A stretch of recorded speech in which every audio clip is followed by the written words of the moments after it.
Welcome.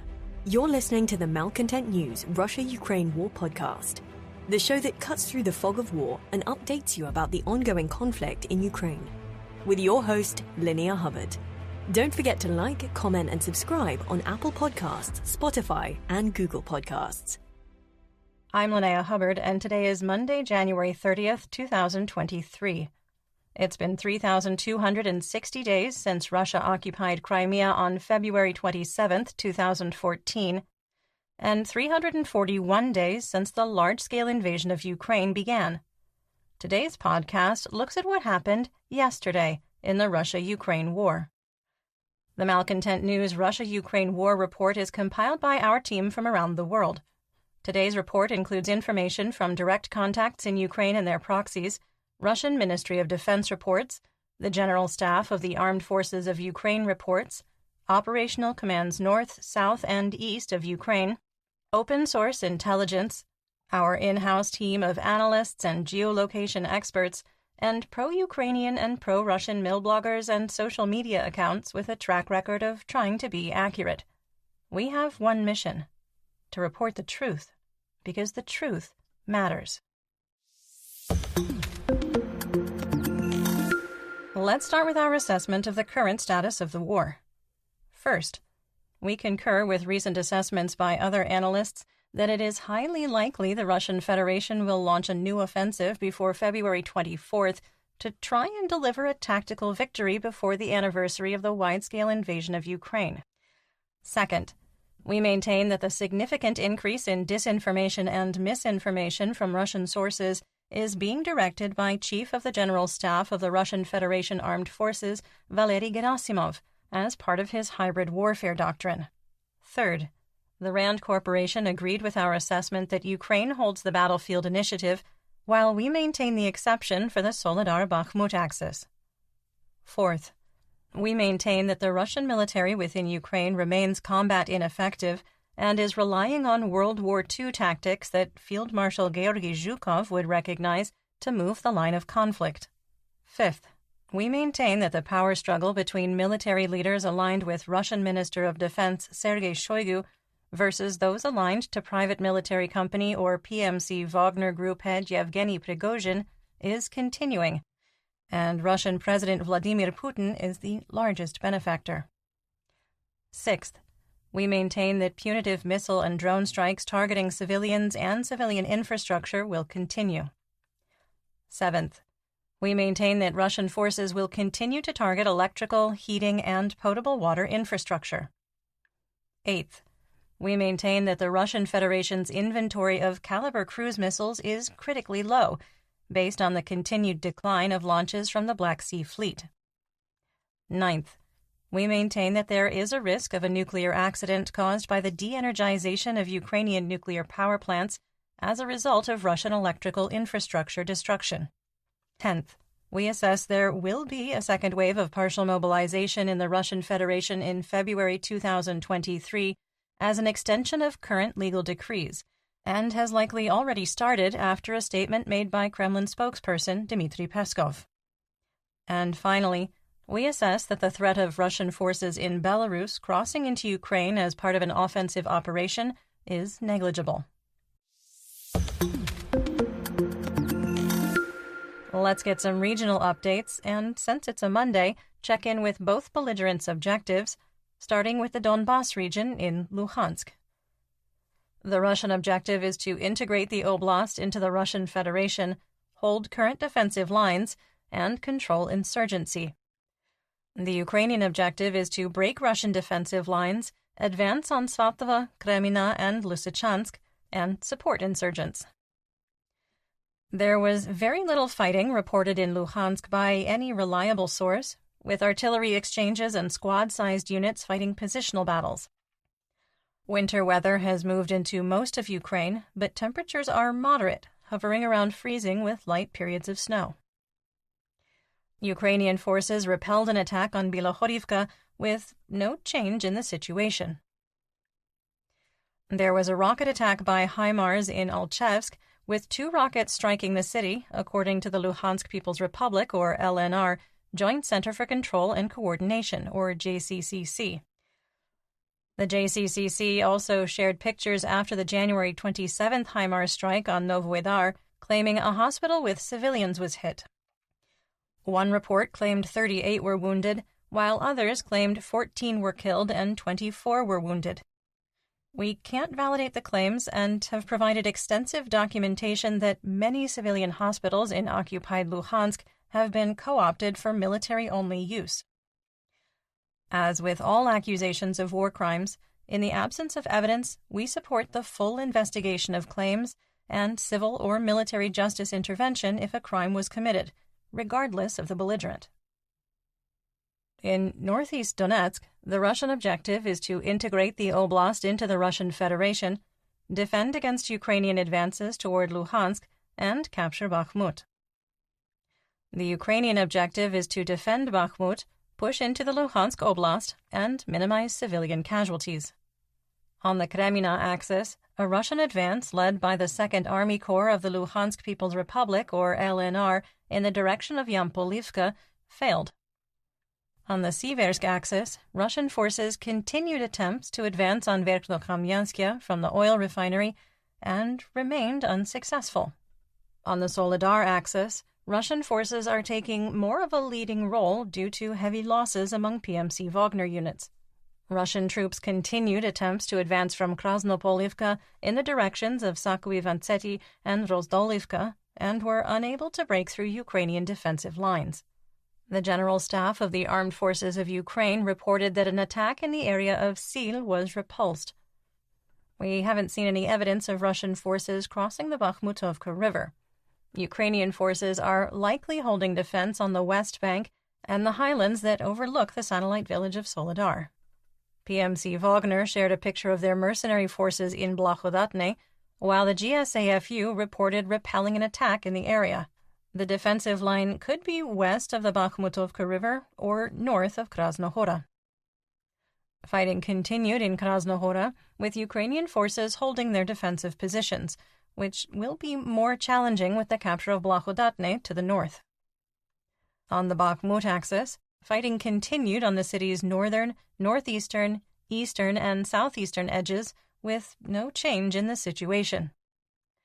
Russian forces supported by PMC Wagner continued to attempt to advance on Paraskovievka and continued to be unsuccessful.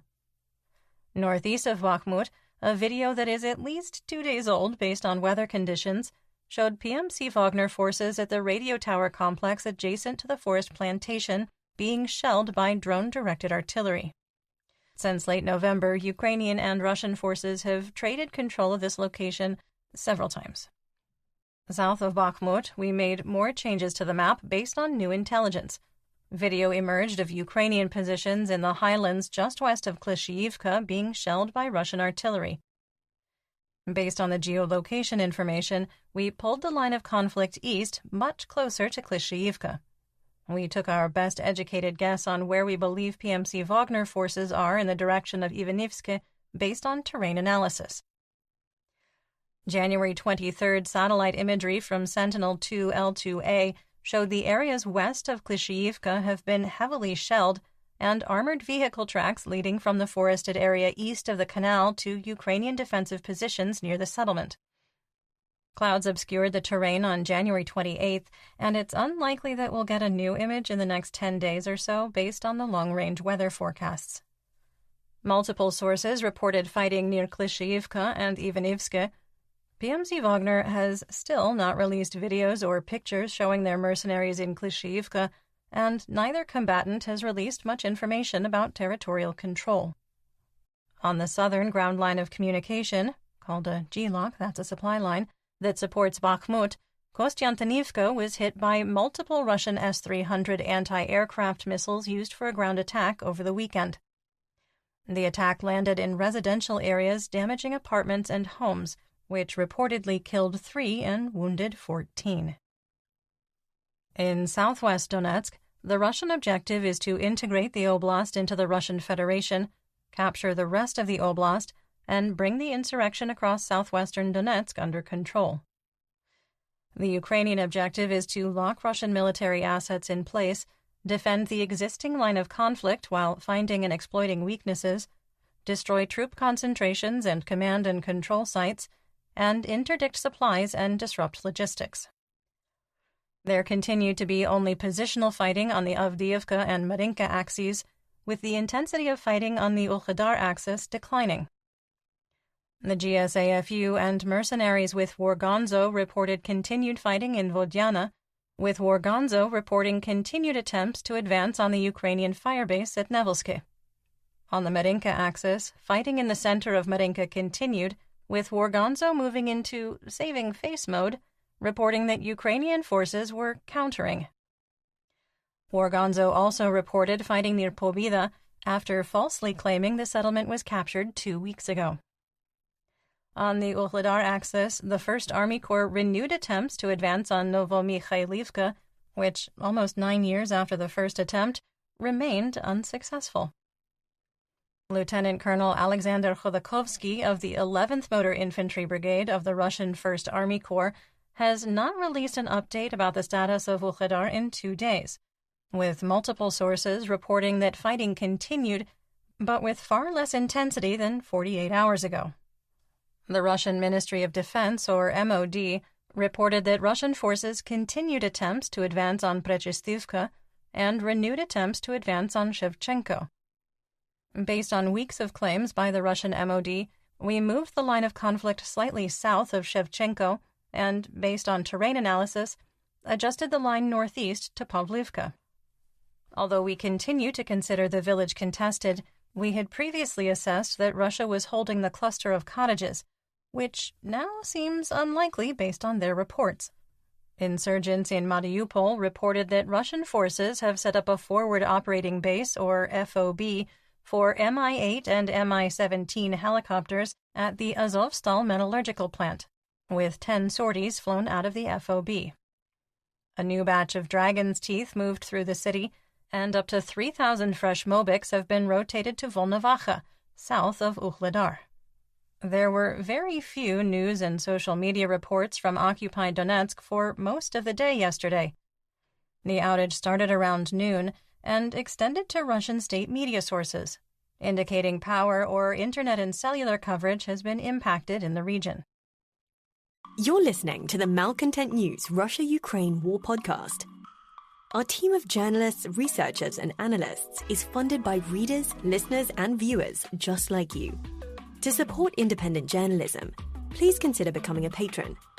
You can find us on patreon.com/Malcontent News.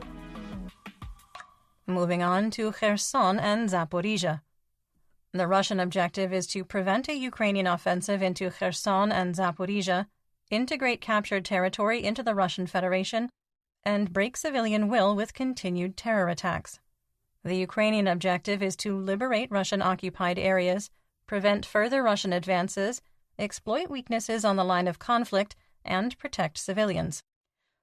Russian and Ukrainian forces traded claims of intentional strikes on civilians, with mutual shelling along the Dnipro continuing. Residential areas were heavily shelled, including strikes at the Kherson Oblast Clinical Hospital, which injured at least 2 people. Another 4 were wounded and 2 killed in the shelling, which knocked out power to 9,500 homes. A graphic image showed the aftermath in the hospital, and local journalists captured the shelling in a graphic video, both of which some may find disturbing. As with most photos and videos we reference on the podcast, we do link to them in our full situation report on Patreon.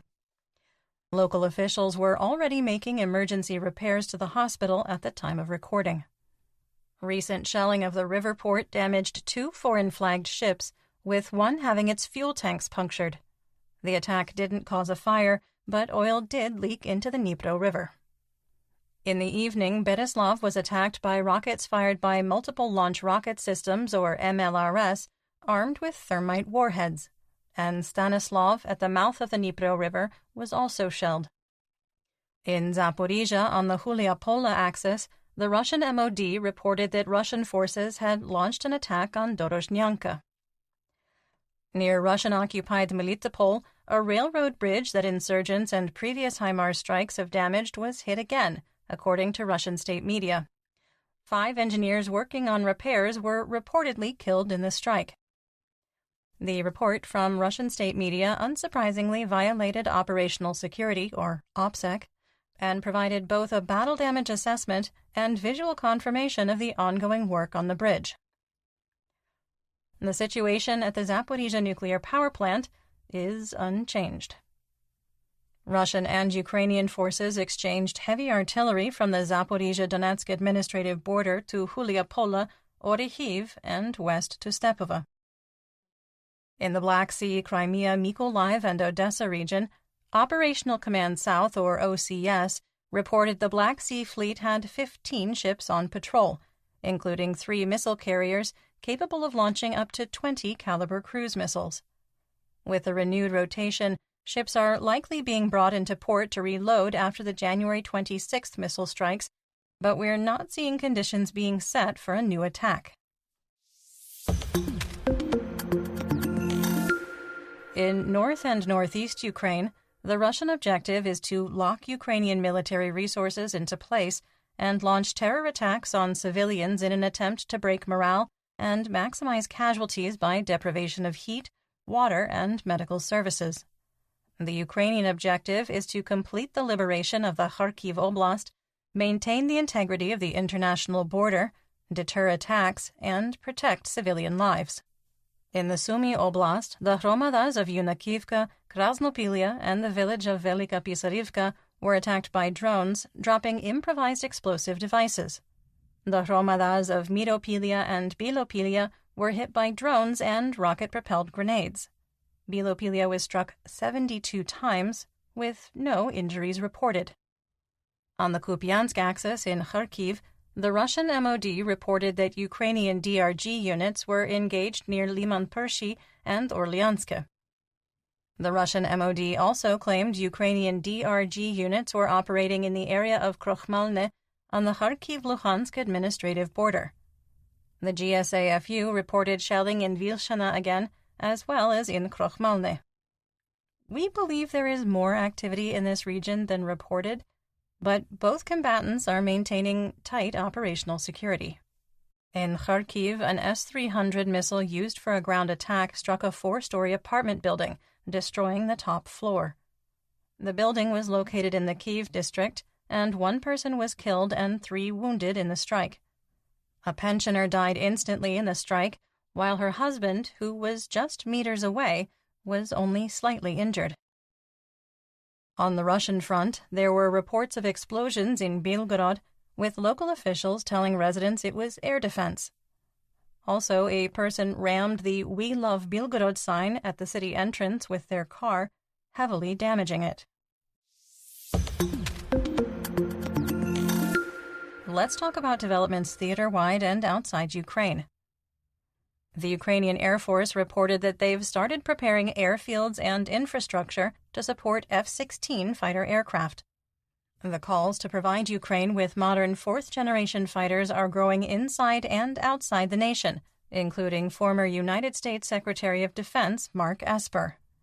Admiral Rob Bauer, chair of the NATO Military Committee, said the NATO alliance was prepared for a Russian attack, saying, quote, "This is an important signal for Russia that we are prepared if they decide to go after NATO.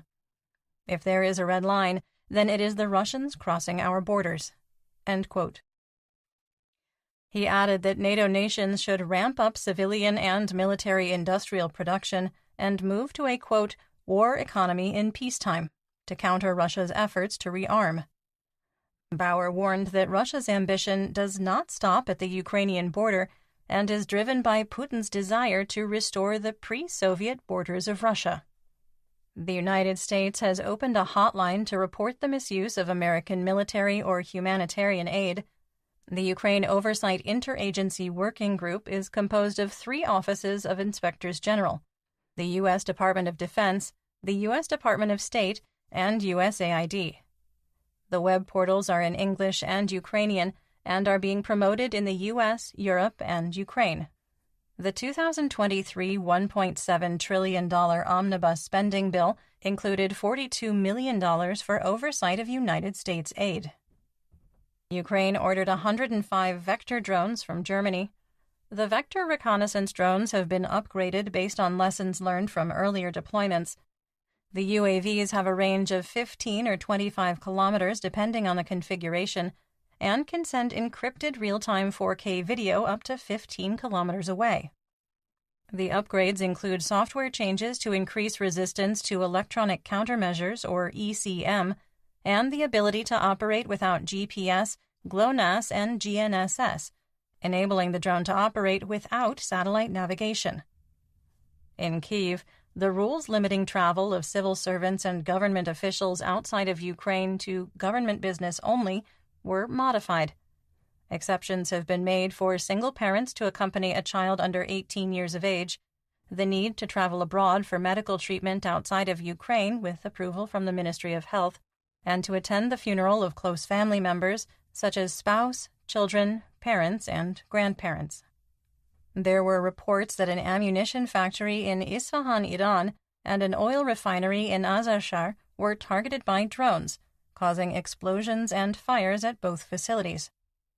Iranian state media claimed that the drone attack on Isfahan was foiled by anti-drone nets and air defenses, and just didn't acknowledge the explosions and fire at the oil refinery. In geopolitical news, former General Petr Pavel was elected president of the Czech Republic in a national election with 70% participation. The charismatic Pavel backs the continued support of Ukraine. The president of the European Commission, Ursula von der Leyen, declared the EU's unconditional support of Ukraine, saying, quote, "We support Ukraine without any ifs, ands, or buts. Ukraine is fighting for our common values, fighting for respect for international law and the principles of democracy, and therefore Ukraine must win this war." End quote. In economic news, the ruble is starting the week unchanged, with an exchange rate of 70 for $1. In economic news, the ruble is starting the week unchanged, with an exchange rate of 70 for $1. Western oil prices opened down, with WTI crude dropped to $79 a barrel and Brent falling to $86. Russian Urals crude had also declined in Monday morning trading, falling to an official price of $58 a barrel. United States wholesale RBOB gasoline on the spot market started the week at $2.57 a gallon, or 68 cents a liter, a decline from Friday. Dutch TTF natural gas futures pricing was unavailable at the time of recording. Chicago SRW wheat futures jumped over the weekend, climbing to $7.54 a bushel for March 2023 delivery. And that's what we know. Join me again tomorrow for more updates. Until then, stay safe, everyone. You've been listening to the Malcontent News Russia-Ukraine War podcast. To help keep us independent, please consider providing financial support by becoming a patron. Want on-demand news in your hand? Download the Google News app and make Malcontent News one of your favorites to receive breaking news updates. Thank you for listening.